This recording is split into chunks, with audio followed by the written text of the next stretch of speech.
नमस्कार, अनादि विशेष में आपका स्वागत है। मैं हूं आपके साथ अभिनय सिंह चौहान।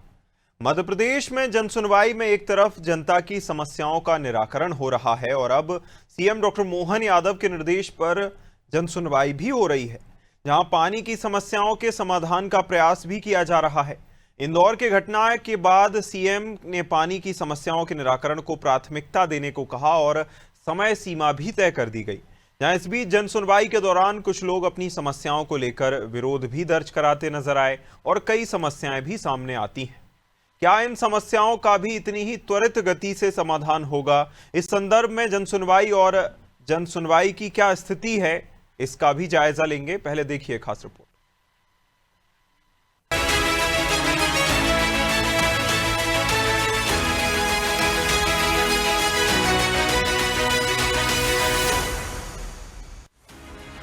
मध्य प्रदेश में जनसुनवाई के दौरान हजारों समस्याओं का समाधान किया गया है। ग्रामीण और शहरी क्षेत्र में आम जनता को राहत मिली है और सरकारी दफ्तरों के चक्कर काटने की मजबूरी खत्म हो गई है। एक तरफ जनसुनवाई में नवाचार भी हो रहे हैं, दूसरी तरफ कई नए मामले भी सामने आ रहे हैं और एक्शन भी लिया जा रहा है। और अब इंदौर में जहरीले पानी कांड के बाद सीएम डॉक्टर यादव के निर्देश पर सरकार जल सुरक्षा, जल संरक्षण और पेयजल सुधार को लेकर फुल एक्शन मोड में आ गई है। प्रदेश में स्वच्छ जल अभियान लॉन्च किया गया है। वहीं अब हर जिले में मंगलवार को जल सुनवाई प्रारंभ हो चुकी है। सीएम मोहन यादव ने वीसी के माध्यम से स्वच्छ जल अभियान लॉन्च किया है। अभियान का मुख्य उद्देश्य जल सुरक्षा, जल संरक्षण और जल सुनवाई रखा गया है। सीएम ने जोर देकर कहा कि जल सुनवाई में लापरवाही प्रदेश में हमारी जवाबदारी है कि हम साफ जल घर घर तक पहुंचाएं। इसमें सभी अधिकारी कर्मचारी तकनीक का उपयोग करते हुए जवाबदारी का निर्वहन करेंगे। सीएम डॉक्टर यादव ने यह भी कहा कि पेयजल की गुणवत्ता की नियमित जांच की जाए और दूषित होने पर वैकल्पिक व्यवस्था की जाए। किसी भी स्थिति में दूषित पेयजल सप्लाई न किया जाए, इसका ध्यान रखा जाए। सीएम ने जोर देते हुए कहा कि जल सुनवाई का गंभीरता से आयोजन हो। इसमें जिनकी लापरवाही सामने आएगी उनके खिलाफ सख्त कार्रवाई तय मानी जाए। आपको बता दें कि स्वच्छ जल अभियान के दौरान मध्य प्रदेश में 2 चरणों में काम होगा। पहला चरण 10 जनवरी से प्रारंभ हो चुका है, जो 28 फरवरी तक चलेगा। दूसरा चरण 1 मार्च से 31 मई तक चलेगा। पहले चरण में जल सुनवाई से आम जनता को सुनवाई का हक मिलेगा और साफ पेयजल की सुनिश्चितता की जाएगी। जन जागरूकता और सामुदायिक सहभागिता होगी। दूसरी ओर प्रदेश में जल शोधन संयंत्र और टंकियों की सफाई की जाएगी। जीआईएस मैप आधारित ऐप से निगरानी होगी। पेयजल पाइपलाइन में दूषित मिश्रण को रोकने की कार्रवाई होगी। जीआईएस मैप पर वाटर पाइपलाइन और सीवेज पाइपलाइन की मैपिंग की जाएगी। इंटर पॉइंट सेक्शन का चिन्हांकन होगा और लीकेज की जांच होगी। समस्त पेयजल स्रोत की गुणवत्ता का परीक्षण होगा और पेयजल की समस्याओं का समय सीमा में निराकरण करना होगा। 5 दिन से तो हमारे यहाँ पीने के लिए पानी नहीं है। अब आप बताइए हम लोग क्या करें। हम नगर निगम माता मंदिर भी गए थे कल। तन्मय शर्मा है, उनने तो बिल्कुल हमारी सुनी ही नहीं है। तो ये जैसे बताया जा रहा है कि आपकी कॉलोनी दूषित है, यूनियन कार्बाइड का दूषित है। कॉलोनी का पानी तो बिल्कुल पीने लायक ही नहीं है। अब आप बताइए हम लोग क्या करें। बस हम पीने के लिए ही मांग रहे हैं पानी, आधार के लिए।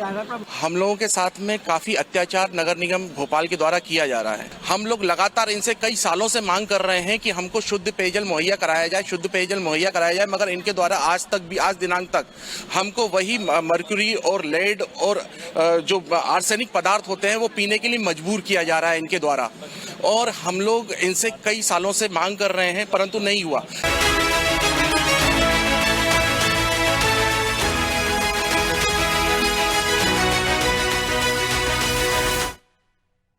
और आगे बढ़ने से पहले जानते हैं पानी की समस्या पर जनता का क्या कहना है। ये भी आपने अभी सुना, आपने जनता के बयान भी सुने, किस तरह से जनता अपनी समस्याओं को लेकर पहुंच रही है। हमारे साथ सहयोगी जुड़ गए हैं अलग अलग जगहों से, जहां सबसे पहले हम दिव्या के पास जाना चाहेंगे। दिव्या, देखिए, जन सुनवाई में अब जल सुनवाई बहुत ज्यादा जो है चर्चाओं में आ गया है जब से इंदौर की घटना सामने आई है। और अभी हमने जनता की बातें भी सुनी, किस तरह से लोग अपनी पानी की समस्याओं को लेकर पहुंच रहे हैं, लेकिन उन्हें उन्हें उनकी समस्या का निराकरण मिलना तो दूर, ढंग का आश्वासन भी नहीं मिल रहा, क्या स्थिति है दिव्या? जब पूरा में दूषित जल का मामला सामने आया तब सबको ये एहसास हुआ कि हमारी जनता कितना दूषित जल पी रही है। और अभी भी हम जब एक आधुनिक युग में जा रहे हैं तब भी अभी भी स्वच्छ जल पाना हमारे लोगों के लिए कितना मुश्किल है। आज मैं जहाँ खड़ी हूँ वहाँ पे नगर निगम परिषद की बैठक चल रही है और सबसे बड़ा आज का जो अहम मुद्दा है वो स्वच्छ जल मिलना है। और भोपाल में भी ऐसे कई सारे मामले सामने आए हैं जहाँ पे लोगों को स्वच्छ जल नहीं मिल रहा है। टंकियों में जानवर मरे पड़े हैं, चूहे मरे पड़े हैं, सालों से साफ नहीं हुई है। और कई इलाकों में तो जो पाइपलाइन है वो फूट चुकी है और पानी पूरा कंटेमिनेटेड हो रहा है। जो कुछ लोगों की बात हमने अभी आपको दिखाई वो लोग हैं जो यूनियन कार्बाइड के इलाके में एक कॉलोनी है जो पीने के पानी की मांग कर रही है, क्योंकि इनका जो पूरा पानी है जो मरकरी है, लेड है, इसके कारण यूनियन कार्बाइड के रासायनिक तत्वों के कारण पूरी तरह दूषित हो चुका है। और सुप्रीम कोर्ट भी कई साल पहले ये बात कह चुका है कि इन सारी बस्तियों को स्वच्छ जल दिया जाए। कुछ दिन पहले इनका जो कहना है कि इन्हें नर्मदा पाइपलाइन के द्वारा पानी देने की बात की गई थी, पानी दिया भी जा रहा था, लेकिन अब कुछ ही दिन पहले अधिकारियों ने अपनी मनमानी करते हुए ये पाइपलाइन काट दी है। अब ये बेचारे भरी धूप में जो बच्चे हैं, जो महिलाएं हैं, जो आम जन है, वो लोग यहाँ खड़े हुए हैं और यहाँ मांग कर रहे हैं कि हमें पानी दिया जाए। वो एक एक बूंद के लिए तरस रहे हैं। तो ऐसे कई सारे मामले हैं। अभी ने ये तो यहाँ के प्रदर्शन कर रहे हैं, लेकिन कई इलाके आज भी ऐसे हैं जो स्वच्छ पानी के लिए तरस रहे हैं। और अब ये जरूरी है कि इन पे ध्यान दिया जाए, क्योंकि स्वच्छता की हम बात करते हैं, हम स्वच्छ अभियान की बात करते हैं, लेकिन अब जरूरी है स्वच्छ जल की। बिल्कुल, कहीं ना कहीं जिस तरह से स्वच्छ जल की भी मांग की जा रही है, स्वच्छ हवा की भी मांग की जा रही है। इंदौर से हमारे साथ योगेश राठौर जी बने हुए हैं। योगेश, देखिए, जिस तरह की घटना इंदौर में सामने आई उसके बाद पूरे मध्य प्रदेश में अलार्मिंग सिचुएशन एक तरह से बनी हुई है। लगातार शिकायतें मिल रही हैं और 48 घंटे के अंदर जो है अगर शिकायत मिलती है या फिर इस तरह की कोई गड़बड़ी पाई जाती है तो उसको लेकर समय सीमा भी तय की गई थी। अभी फिलहाल क्या स्थिति है योगेश? है ना? देखिए, ये जो बड़ी समस्या अभी पिछले कुछ समय से आई है, इंदौर शहर में जितना बड़ा हादसा हो वो पूरे देश में शर्मसार करने देने वाला हादसा, क्योंकि जिस तरह से इंदौर का नाम पूरे देश में जाना जाता था, लेकिन कहीं ना कहीं इस घटना ने इंदौर को बहुत पीछे कर दिया। और कई बार इस मामले को लेकर कई लोगों ने कटाक्ष भी किया है, सोशल मीडिया पे मीम चल रहा है, सारी चीज चल रही है, वो तो सबको पता है। लेकिन अब जो मध्य सरकार ने जन सुनवाई का एक शुरू किया था अभियान, जिसका एक उद्देश्य था कि जन सुनवाई के माध्यम से लोगों की, जनता की शिकायतों का निराकरण होगा। अब जन सुनवाई के बाद अब आ रहा है जल सुनवाई। जल सुनवाई, पानी की समस्या सबसे ज्यादा इंदौर शहर में देखने में आ रही, क्योंकि जैसे ही घटनाक्रम सामने आया ये वाला, उसके बाद लोगों ने अपनी शिकायतों को लेकर प्रशासन, नगर निगम अधिकारी, जनप्रतिनिधि के पास जाना शुरू किया है। अब जल सुनवाई का पहला दिन है, ये हर मंगलवार जल सुनवाई चलेगी और जितनी पानी की टंकी लगभग 36 जगह चिन्हित की जहाँ पर ये जल सुनवाई चलेगी। और इसमें एक अधिकारी की भी नियुक्ति की है, ताकि उनकी जिम्मेदारी भी वो इसकी जल सुनवाई की जो शिकायत है उनको नगर निगम आयुक्त, नया निगम आयुक्त सतीश सिंघल उन तक पहुंचा, वो इसकी मॉनिटरिंग करेंगे और कितनी शिकायतें बहुत है। देखिए, हमारे सामने कागज है, पेपर, एक आवेदन है। इस आवेदन में 2 तारीख, एक आज की तारीख है और एक साल पूर्व जनवरी की तारीख, यानी कि आप समझ सकते हैं कि 1 जनवरी से ये सज्जन भटक रहे हैं, परेशानी बता रहे हैं कि जो चेंबर चौक हो गया उसका से उसका पानी, गंदा पानी पीने के पानी में आ रहा है और इसकी रिसीविंग है।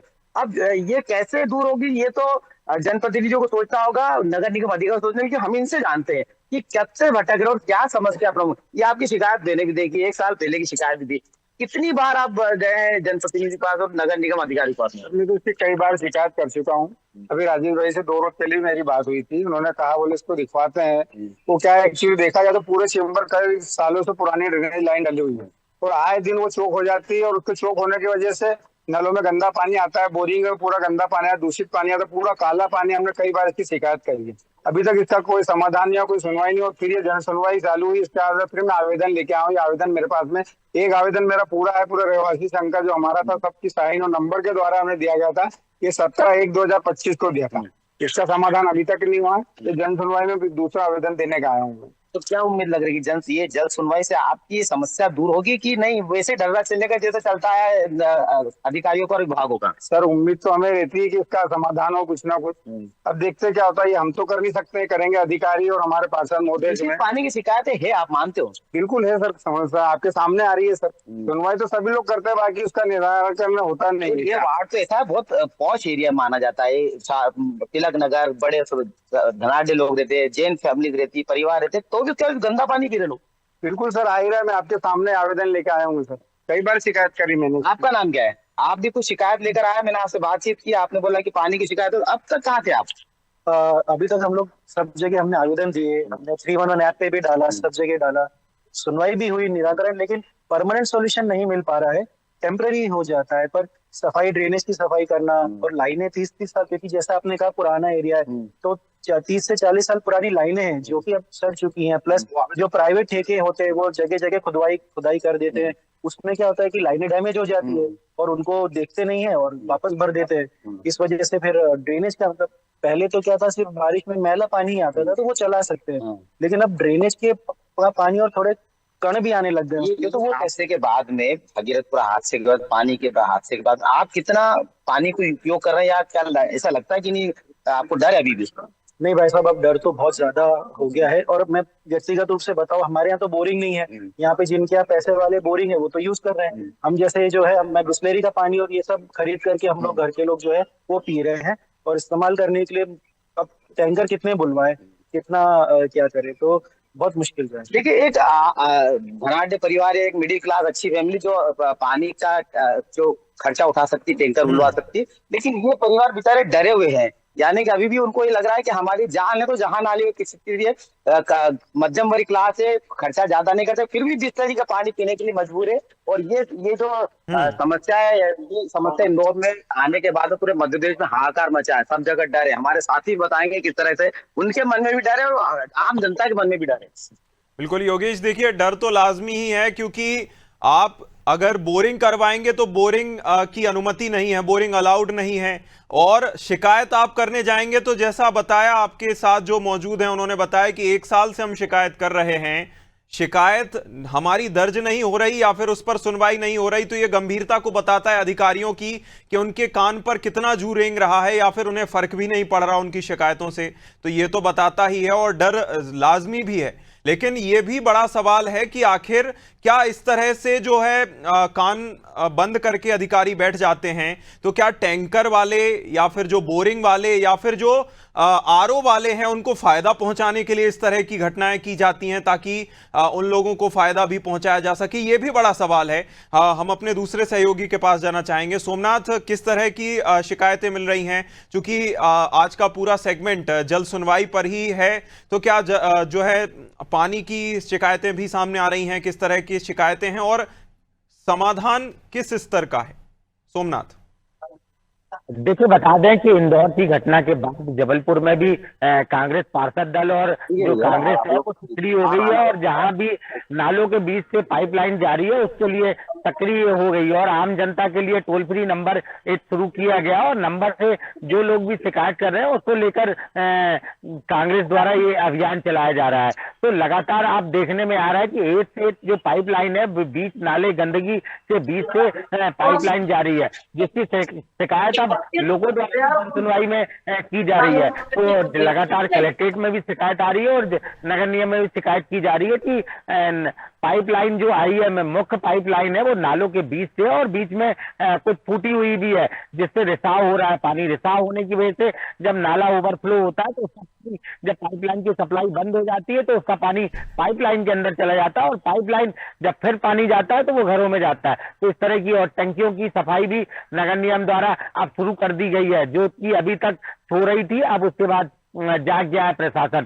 तो लगातार अब सफाई की बात की जा रही है और सफाई देखी जा रही है, और जहां भी इस तरह की दिक्कतें आ रही हैं उसके लिए नगर निगम द्वारा विशेष तौर पर बैठक बुलाकर और सभी पार्षदों को और सभी जनप्रतिनिधियों को ये बताया गया कि जहां भी इस तरह पानी की समस्या और शिकायतें आ रही है उसको तुरंत निराकरण करें। तो ये समस्याएं अभी जबलपुर में भी काफी अधिक है, और लगातार देखने में आ रहा है कि जो पानी जिस तरह अभी कई जगह ऐसे इलाके हैं जहां पर दूषित पानी आ रहा है, तो उसकी भी सफाई की व्यवस्था अब लगातार की जा रही है और पाइपलाइन का भी काम तेजी से किया जा रहा है। तो ये देखने में आया कि इंदौर की घटना के बाद पूरे मध्य प्रदेश या पूरे देश भर में अब जो पाइपलाइन को लेकर और जो प्रशासन और जो आमजन है वो जागरूक हो गया। वह देखना चाहता है कि जो मेरे घर में पाइपलाइन आ रही है वो कहाँ से आ रही है और कैसा पानी आ रहा है। उसके दिमाग में एक चीज जरूर आ गई है कि मैं दूषित पानी पी रहा हूँ कि सही पानी पी रहा हूँ। तो इसको लेकर भी अब लगातार लोग जागरूक हो रहे हैं।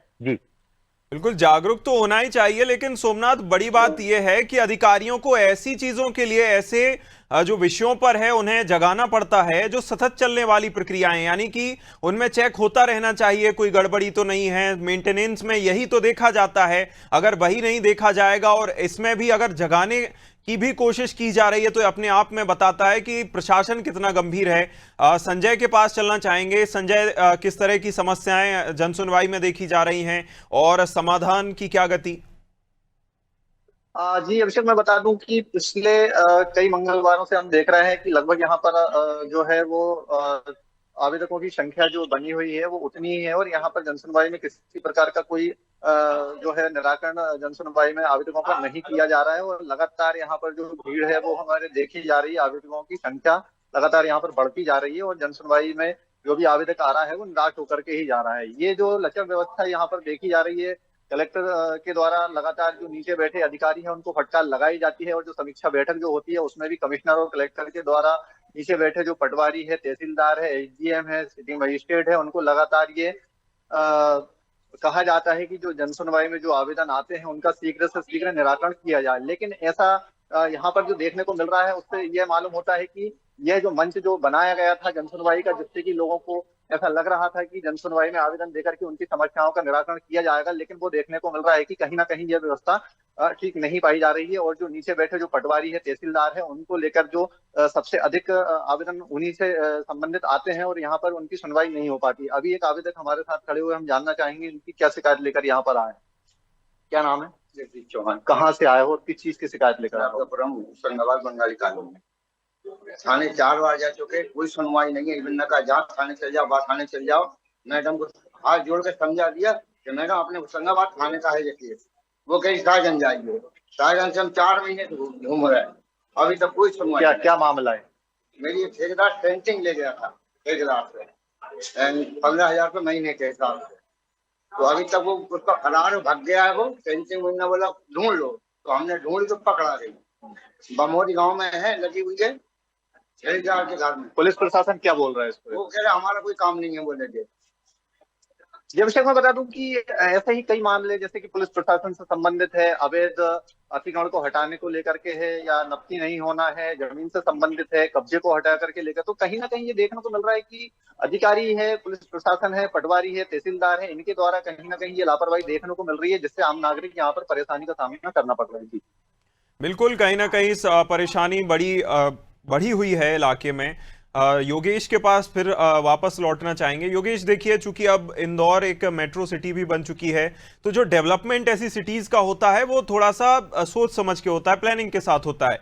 लेकिन इंदौर की अगर हम बात करें या इंदौर के अलावा और शहरों की बात करें तो यहां देखा जाता है कि जमीन बार बार खोद दी जाती है कि देखिए, अरे हम फाइबर की लाइन डालना भूल गए थे, अब ये वाली लाइन डलनी है, अब वो वाली लाइन डलनी है। ऐसे में जो साथी थे उन्होंने भी बताया कि जो लाइन है, पाइपलाइन है, वो कई बार डैमेज होती है और इस तरह की समस्याएं सामने आती हैं। तो क्या इसे लेकर भी प्रशासन कहीं सजग नजर आ रहा है, और क्या जनता में भी इसे लेकर जागरूकता है अभी, या फिर अभी और जागरूक करने की जरूरत है? योगेश, देखिए, मैं आपको बता दूं, इंदौर शहर का जिस तरह से विकास चल रहा है, उस तरह से मास्टर प्लान जिस तरह से होना चाहिए, उस तरह से मास्टर प्लान में कहीं ना कहीं कमी दिखाई देती है। क्योंकि ये हमने विशेषज्ञ से कई बार बात करी, एक्सपर्ट जो इस क्षेत्र इंदौर शहर में इनकी नजर होती थी, विकास को लेकर हमेशा से आगे होते हैं, और जिनकी जो एक पहल होती है कि आप हमारे सुझाव लिए जाए, उस तरह डेवलपमेंट 30-40 साल पुरानी लाइनें डली है।